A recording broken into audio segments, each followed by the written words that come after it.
Vande Mataram Vatsalyam ન્યૂઝના prime time બુલેટિનમાં હું Jasmine આપનું હાર્દિક સ્વાગત કરું છું। જોઈએ આજના પ્રાઇમ ટાઈમ સમાચારો।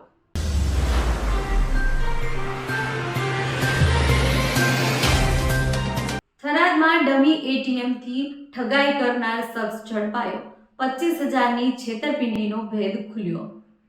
તારીખ 8/1/2026ના રોજ એક બહેન થરાદ ખાતે એટીએમમાંથી રૂપિયા ઉપાડવા માટે આવ્યા। આ દરમિયાન એટીએમમાં પહેલેથી જ ઊભેલા એક ઇસમે મદદ કરવાની આડમાં ડમી એટીએમ કાર્ડ બતાવી રૂપિયા ઉપાડી દઉં કઈ વિશ્વાસમાં લઈ લીધો હતો। બહેને મદદની નીતિએ પોતાનું એટીએમ કાર્ડ આપતા જ યુવકે કાર્ડ બદલી નાખી ઠગાઈ આચરી। પછી આ બદલી કરાયેલા એટીએમ કાર્ડના આધારે આરોપીએ અલગ અલગ સ્થળોએ અંદાજે રૂપિયા 25,000 જેટલા રૂપિયા ઉપાડી લીધા છે। ઘટના અંગે ભાન થતાં પીડિત બહેન દ્વારા વાવ થરાદ જિલ્લાના થરાદ પોલીસ સ્ટેશનમાં ફરિયાદ નોંધવામાં આવી છે। ફરિયાદના આધારે થરાદ પોલીસ સ્ટેશનના પીઆઈ એ.ટી. પટેલ અને પોલીસ સ્ટાફ દ્વારા ઝડપી કાર્યવાહી કરી આરોપી પ્રવીણપુરી ભૂરપુરી ગામ રડકાને ઝડપી પાડવામાં આવ્યો છે। પોલીસે આરોપી સામે કાયદેસર કાર્યવાહી હાથ ધરી વધુ તપાસ શરૂ કરી છે। થરાદ પોલીસ દ્વારા નાગરિકોને અપીલ કરવામાં આવી છે કે એટીએમમાં કોઈ અજાણ્યા વ્યક્તિને કાર્ડ કે પિન નંબર ન આપો અને કોઈ શંકાસ્પદ પ્રવૃત્તિ જણાય તો તાત્કાલિક પોલીસને જાણ કરવી। રિપોર્ટર પ્રવીણભાઈ ચૌહાણ, ભાવ, થરાદ। થરાદ પોલીસના વિસ્તારમાં 8/1/26ના રોજ એક બનાવ એવો બનેલ છે કે એક બેન એટીએમમાં પૈસા ઉપાડવા માટે જાય છે, ત્યારે તેમને ઉપાડવામાં કોઈ ક્વેરી આવે છે તો બહાર એક ઈસમ ઉભરેલો હોય છે 30 વર્ષની ઉંમરનો। તે એવું કહે છે કે હું મદદ કરી આપું એમ કરીને પૈસા ઉપાડવા માટે ટ્રાય કરે છે અને એટીએમ બદલીને બીજું એટીએમ જે ડમી એટીએમ હોય છે એ બેનને આપી દે છે તો પૈસા ઉપાડવામાં પ્રશ્ન થાય છે કે એટીએમ ખરાબી છે તેવું કહી બીજા એટીએમમાંથી એ પોતે 25,000 રૂપિયા જેટલા ઉપાડી લે છે। તો આ બાબતે મહેરબાન પોલીસ અધિક્ષક સાહેબ શ્રી વાવ થરાદને જાણ કરવામાં આવે છે તો સાહેબ શ્રીએ એક ટીમ સ્પેશિયલ નિયુક્ત કરવા માટેની સૂચના આપેલી, જે અનુસંધાને ડિસ્ટર્બના માણસોની એક ટીમ બનાવવામાં આવે છે અને આજ રોજ સદરુ જે આરોપી છે એની ઓળખ કરી ગૌસ્વામી પ્રવીણગીરી ભૂરપુરી રહેડ રડકા નાઓને પકડવામાં આવે છે અને તેની પાસેથી મુદ્દામાલ અને એટીએમ રિકવર કરવાની પ્રોસિજર ચાલુમાં છે। Okay, thank you.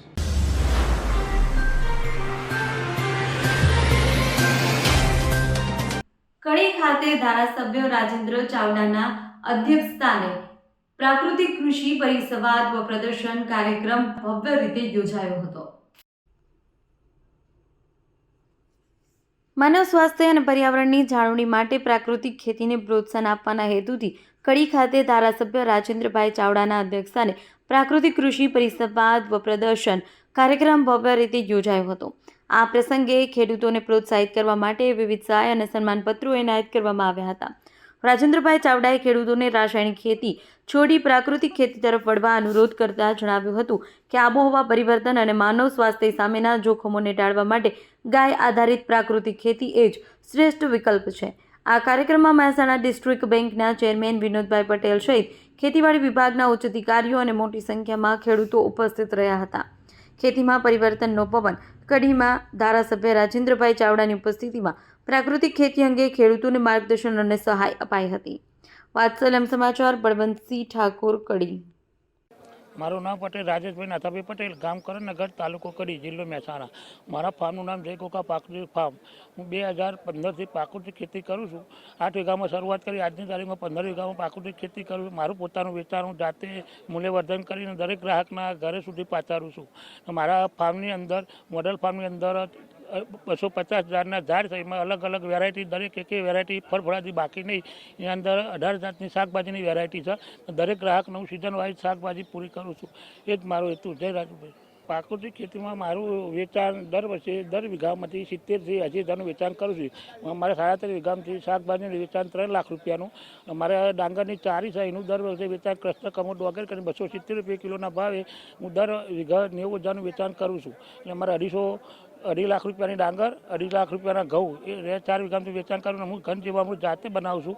આ સાલ મેં 1200 બેગનો વેપાર કર્યો હતો 400 રૂપિયાના ભાવે સરકારશ્રીના સબસિડીના મુજબથી।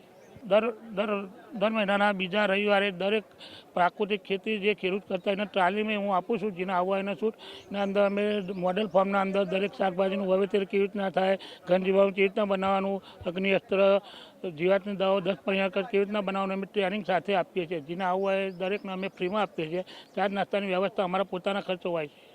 મારું નામ પટેલ અજીત કુમાર ચેલાભાઈ, ગામ સાંથલ, તાલુકો જોટાણા, જિલ્લો મહેસાણા. હું પહેલાં રાસાયણિક ખેતી કરતો, બરાબર. પછી આત્માના જે પ્રોજેક્ટથી મેં પ્રાકૃતિક ખેતી 2019થી ચાલુ કરી. એમને મિટિંગોમાં અવારનવાર જતો, ત્યાંથી અમને લોકોનો પ્રસિદ્ધ સારો મળ્યો. મેં પ્રાકૃતિક ખેતી ચાલુ કરી, બરાબર. અત્યારે મેં 2 વીઘા મોડેલ ફોર્મમાં પ્રાકૃતિક ખેતી ચાલુ કરેલી છે. એમાં શાકભાજી, બાગાયતી ખેતી, જોમફળ, ઓબા, બપૈયું, બધી જ અલગ અલગ શાકભાજી વાવેલી. ને એમાં સારું સારું મને ઉત્પાદન મળે. ઘઉંનું ઉત્પાદન કરવું, બધું સારામાં સારું ઉત્પાદન મળી રહે છે, બરાબર. ને અત્યારે હાલ મને અહીંયા કડીમાં 82 યુનિટને સહાય રૂપિયે 1 લાખ રૂપિયાનું ઇનામ મને આપવાનું છે, સહાય પેટે, બરાબર. તેથી આત્માનો ખૂબ ખૂબ આભાર માનું, સરકારને હું ખૂબ ખૂબ આભાર માનું.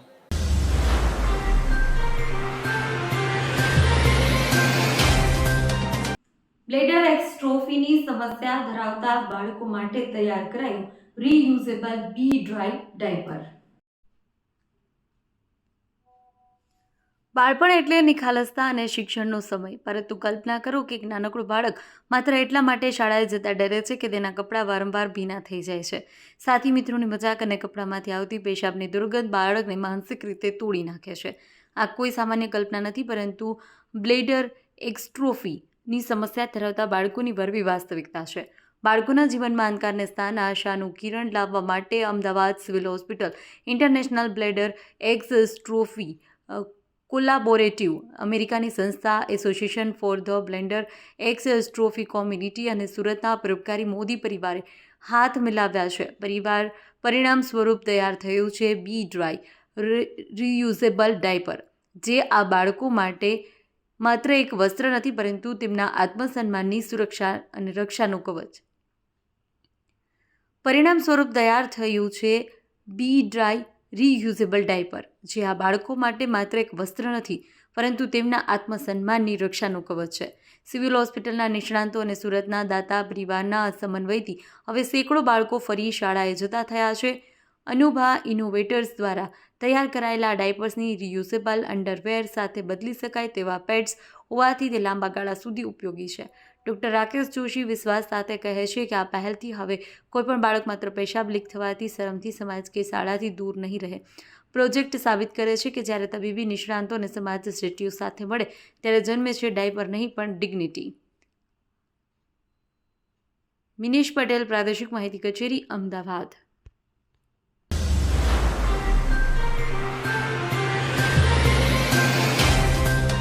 સાયર ગામમાં રામદેવ પીર મંદિરે 38મો પાઠ ઉત્સવ ઉજવાયો. કરજણ તાલુકાના સાયર ગામમાં વર્ષો પુરાણું રામદેવ પીરનું મંદિર આવેલું છે. ત્યાં દર વર્ષે રામાપીરનો પાઠ તેમજ ભંડારાનું આયોજન કરવામાં આવતું હોય છે. આ વર્ષે પણ રામદેવ યુવક મંડળ દ્વારા સુંદર 38મા પાઠ ઉત્સવનું આયોજન કરવામાં આવ્યું હતું, જેમાં સવારે હવન તેમજ સાંજે મહાઆરતીની સાથે મહાપ્રસાદી રાખવામાં આવી હતી. સાથે રાત્રે લોક ડાયરાનું આયોજન કરવામાં આવ્યું હતું. આ પ્રસંગે મોટી સંખ્યામાં ભાવિક ભક્તો પધાર્યા હતા.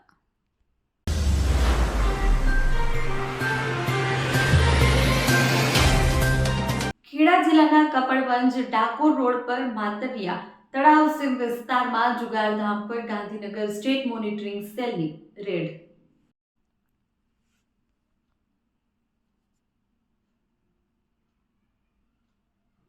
કપડવંજ ડાકોર રોડ માતરિયા તળાવ સીમ વિસ્તારમાં સુરેશ પરમાર અને સજ્જુ સૈયદ ગુલામ જુગારધામ ચલાવી રહ્યા હતા. સ્ટેટ મોનિટરિંગ સેલની જુગારધામની રેડથી સ્થાનિક પોલીસની કામગીરી સામે અનેક સવાલો ઊભા થયા છે. સ્ટેટ મોનિટરિંગ સેલની રેડ દરમિયાન જુગારધામ પરથી 4 લાખથી વધુ મુદ્દામાલ સાથે 16 જુગારીને ઝડપી પાડવામાં આવ્યા છે.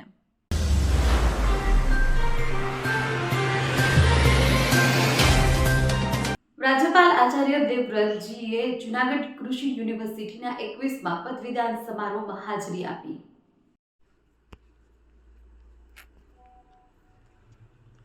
રાજ્યપાલ આચાર્ય દેવવ્રતજીએ જૂનાગઢ કૃષિ યુનિવર્સિટીના 21મા પદવીદાન સમારોહમાં વિદ્યાર્થીઓએ રાષ્ટ્ર અને સમાજના ઉત્થાનના યોગદાન આપવાની સાથે લોકોના જીવન, સ્વાસ્થ્ય અને પ્રકૃતિ પર્યાવરણના રક્ષણ જરૂરી એવી પ્રાકૃતિક કૃષિના મિશનને આગળ વધારવા માટે પ્રેરણા પૂરી પાડી હતી.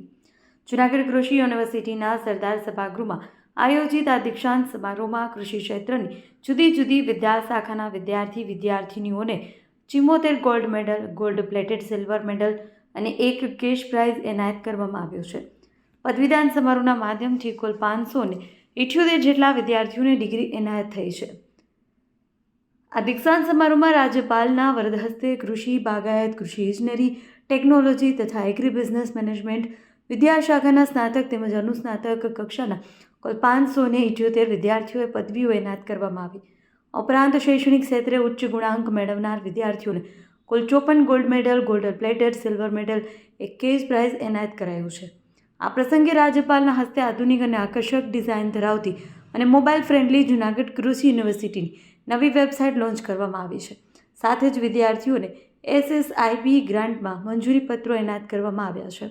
તેમજ જૂનાગઢ કૃષિ યુનિવર્સિટીના વિઝન અને મિશનને દર્શાવતો એન્યુઅલ રિપોર્ટ પણ મહાનુભાવોના હસ્તે લોન્ચ કરવામાં આવ્યો છે. आज जूनागढ़ एग्रीकल्चर यूनिवर्सिटी का 21वां कॉन्वोकेशन बहुत ही उत्साह के साथ संपादित हुआ. इसके लिए मैं कुलपति महोदय और उनकी पूरी टीम को बहुत बहुत साधुवाद देता हूं. और मैंने विशेष रूप से आग्रह किया है कि भारत के यशस्वी प्रधानमंत्री श्रीमान नरेंद्र मोदी जी ने प्राकृतिक खेती को राष्ट्रीय प्राकृतिक कृषि मिशन बना दिया है और वो चाहते हैं कि भारत का किसान समृद्ध हो, धरती माँ बचे, जल बचे, लोगों का स्वास्थ्य बचे. इस दृष्टि से प्राकृतिक खेती को आगे बढ़ाया जाए. और गुजरात में माननीय मुख्यमंत्री जी, माननीय कृषि मंत्री जी, कृषि विभाग और हमारी सभी यूनिवर्सिटी इस दिशा में उन्होंने अभियान को आगे बढ़ा दिया है. और पूरे गुजरात में 3-3 गांव के क्लस्टर बना करके कृषि सखी और CRP किसान मित्रों के द्वारा ट्रेनिंग दे करके गांव-गांव के अंदर प्राकृतिक खेती की फ्री में ट्रेनिंग दी जा रही है.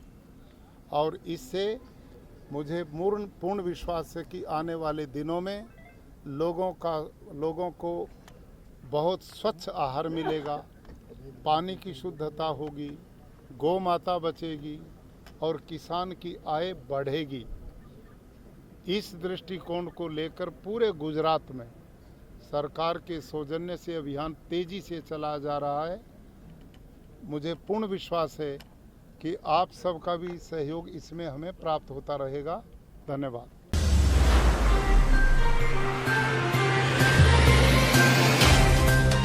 વડોદરાના પાણીગેટ સ્ટેશનના લોકઅપમાં આરોપીએ આપઘાત કર્યો. આ બધા ઝઘડા કરતો હતો, એનું બીજા જોડ પકડાઈ ગયું હતું એટલે ઝઘડો કર્યો. પછી પોલીસ સ્ટેશન કેટલા વાગે આવ્યા?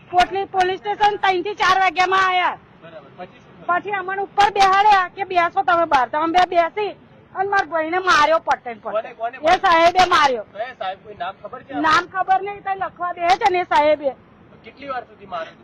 મને નીચે ઉતાર દીધી સાહેબ. મેં કીધું મારા ભાઈને ના મારશો, મારો બાપ. મેડમ મારું એક મારી બાપ જ નહીં મેડમ.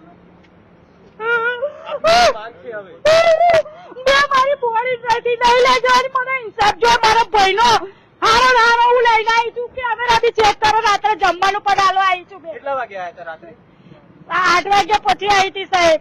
ખીચડી શાક લઈને આવી હતી. સવારમાં બી ચાલીને આવી તોય મને વાત નહીં કરી. તમારા ભાઈએ તમને રાત્રે જયારે જમવાનું આપવા આવે ત્યારે કોઈ વાતચીત કરી? ના, કશી વાત નહીં કરી મને. એને આ લોકોએ મળવા જ નહીં દીધો. એટલો મોટો હું ગુનો કરી નાખ્યો તો મારા ભાઈ.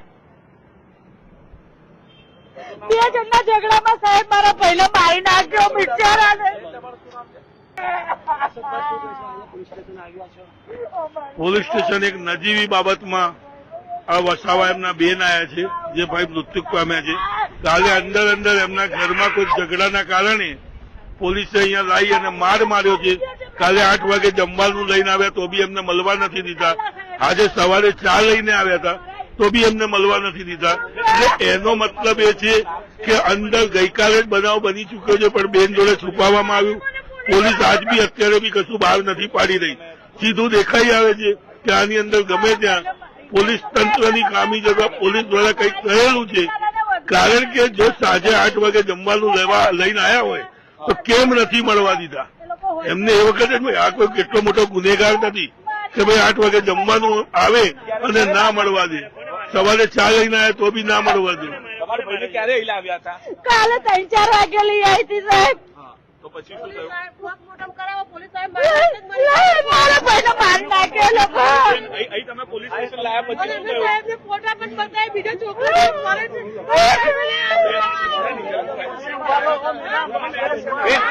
પોલીસ સ્ટેશન લાયા પછી શું થયું? માર્યો હતો ને સાહેબ, મને નીચે ઉતારી પાડી બોલે એટલો ગુનો હું કર્યો હતો.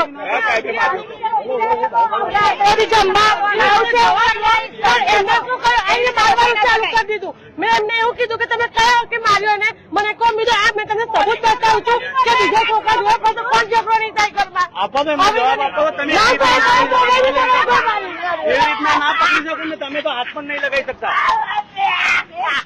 શું કરવા કરો છો?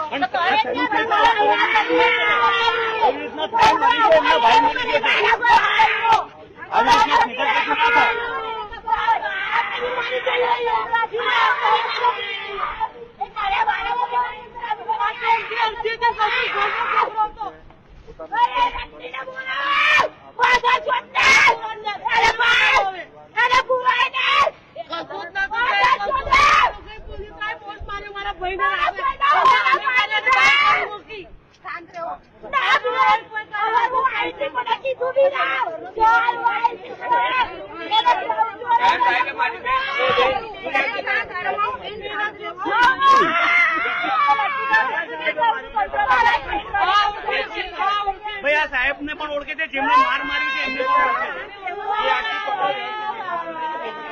જેમને માર્યું છે ને એમને આ બેન ઓળખે છે.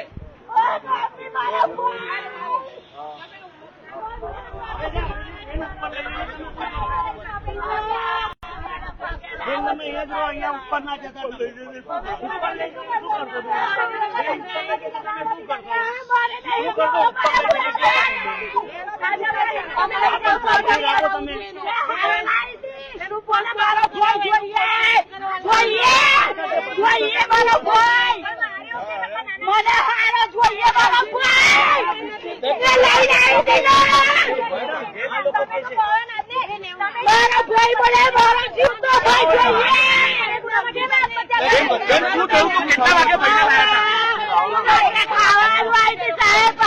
છોડી દો સાહેબ, કાલે આધાર કરીશું.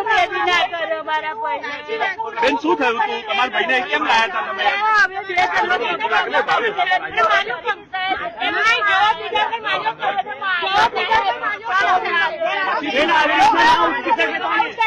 કોણ છે? આરોપી નથી. એ બેટા મારો આરોપી નથી.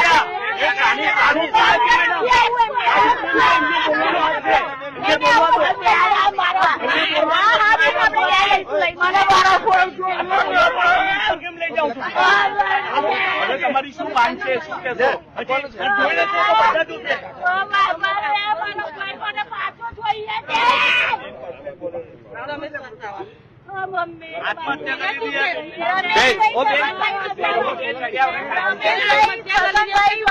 પોલીસ મારતી મરી ગયા છે. મેં રાત્રે કીધું એમને કે અમારે આધાર કાર્ડ સાહેબ કમ્પ્લેન હતી ને એટલા માટે મળવા લઈને એમને બોલવા દો. સાહેબ નો ફોન આવ્યો, રમેશભાઈ લઈને આવ્યો, કમ્પ્લેન છે ને એટલા માટે. મારા મનમાં એવું કે મળીને છોડી દેશે પૂછપરછ કરી, તો સાહેબ રોકી લીધો, માર્યો એને ને બૂમા પાડ્યું તોય મને નીચે ઉતારી દીધી. મારા ભાઈએ કોઈ જિંદગી પગથિયું નહીં ચડ્યું. આ જિંદગી પહેલી વાર વાડીને લીધે, બરડાને લીધે છોડવાની. કાલે 3-4 વાગે લઈ આવ્યા હતા, બાપા 5 વાગે અરજી પેલી એની હવે કરી.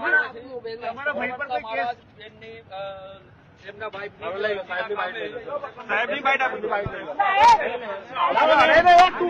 પટેલ સાહેબ શું થયું? આજે મરણ જનાર છે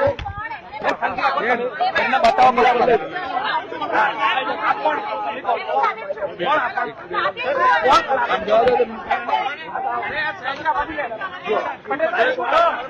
આ જે મરણ જનાર છે, સાહેબ શું પ્રાથમિક માહિતી છે? કઈ રીતથી મૃત્યુ થયું છે વ્યક્તિ?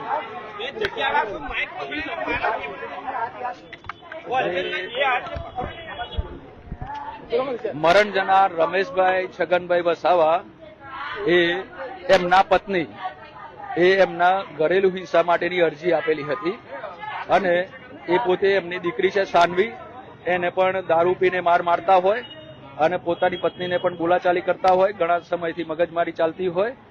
એના પત્નીએ અરજી આપેલી, અરજીના કામે સ્ટેટમેન્ટ લીધા બાદ એમને ગઈકાલે અટકાયતી પગલાના કામે એમને અટક કરેલા હતા. બરોબર, અને અરજી હતી અને અરજીના કામે અટકાયતી પગલામાં બીએનએસ 170 મુજબ એમને અટક કરવામાં આવેલા હતા. હવે એ તો એફએસએલ અને તપાસમાં આવશે, એ બધું એફએસએલ તપાસમાં આવશે. 38 વર્ષ. પોલીસે એને માર માર્યો તેવું એની બેન ના, કહે છે. જો એવું હશે તો એ એફએસએલ ની તપાસમાં અને પીએમ રિપોર્ટમાં આવશે. એસડીએમ સાહેબ અને એસીપી કક્ષાના અધિકારી સાહેબ નહીં, કોઈએ માર માર્યો નથી અને એને સાંજે અટક કરવામાં આવેલો છે અને એની આખી જે સીસીટીવી ફૂટેજ પણ છે, કેમેરા પણ લાગેલા છે. બરોબર, અને એસીપી સાહેબ એની તપાસ કરશે, એસડીએમ સાહેબ રૂબરૂનું ઇન્ક્વેસ્ટ થશે અને પેનલ ડોક્ટરથી પીએમ થશે. હા, છે અંદર લોકઅપમાં છે. આરોપી 6 મહિનાથી ઘરે જ હતો, છૂટક ડ્રાઇવિંગનો ધંધો કરે છે. બરોબર, બીજું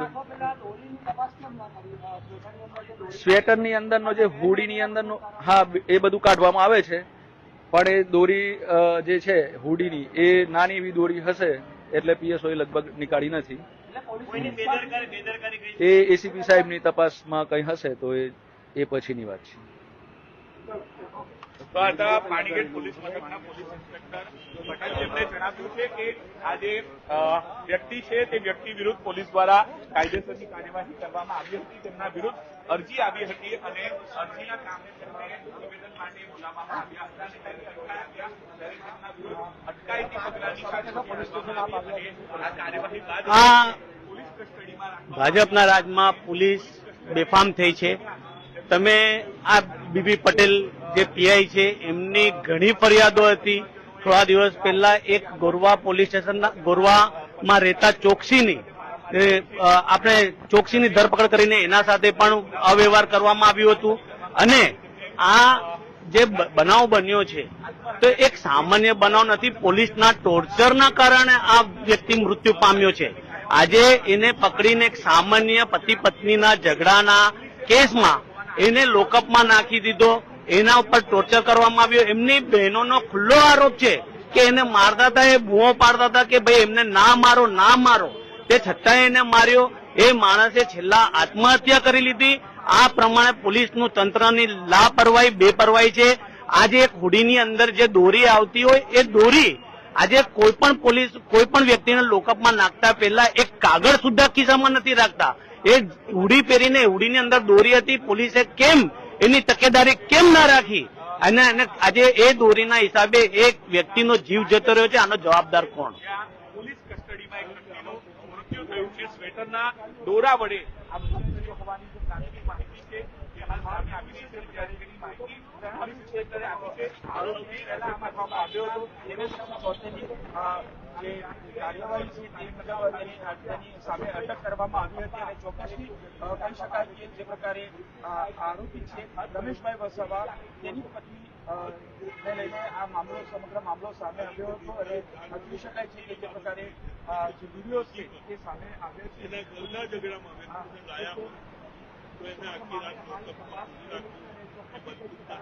રાત્રે 8 વાગે એના બેન અધિકારીઓ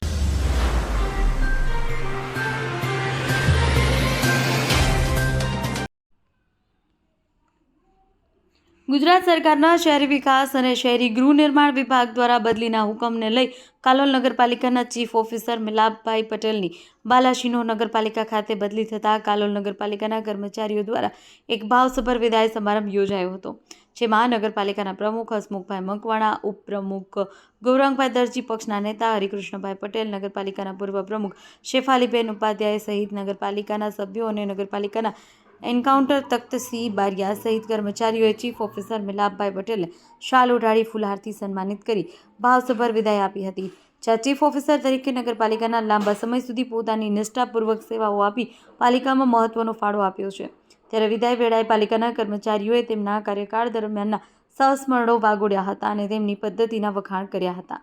વાત્સલ્યમ સમાચાર, સાજિદ વાઘેલા, પંચમહાલ.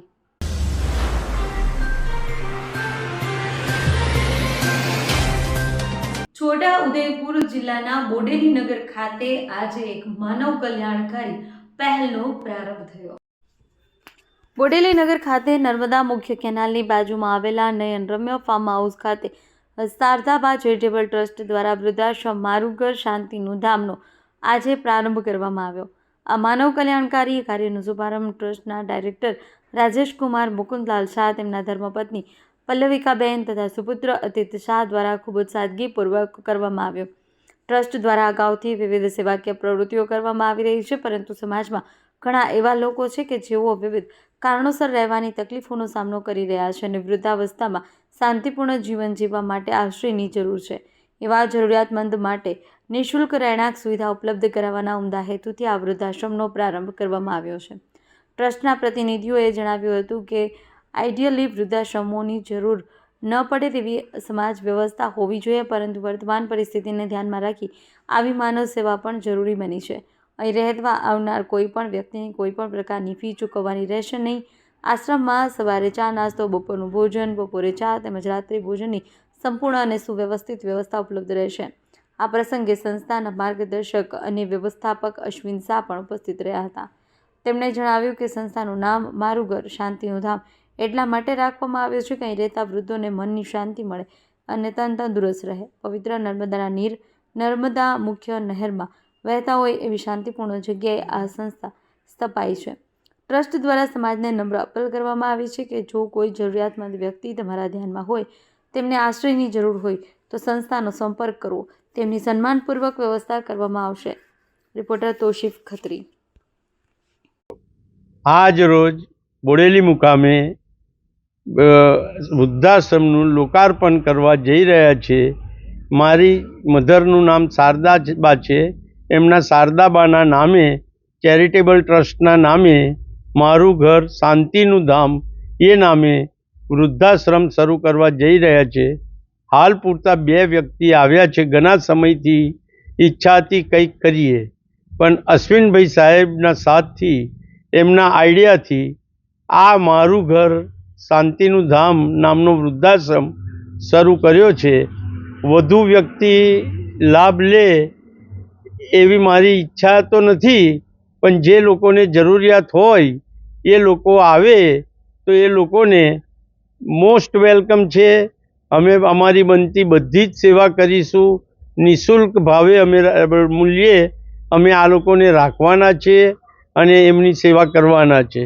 તો જેટલા લોકોને જરૂરિયાત હોય એ લોકોએ અશ્વિનભાઈનો અને મારો સંપર્ક કરી જે રીતે તમારાથી કોન્ટેક્ટ થાય એ રીતે કરીને અહીંયા પધારવા અમારું હાર્દિક આમંત્રણ છે.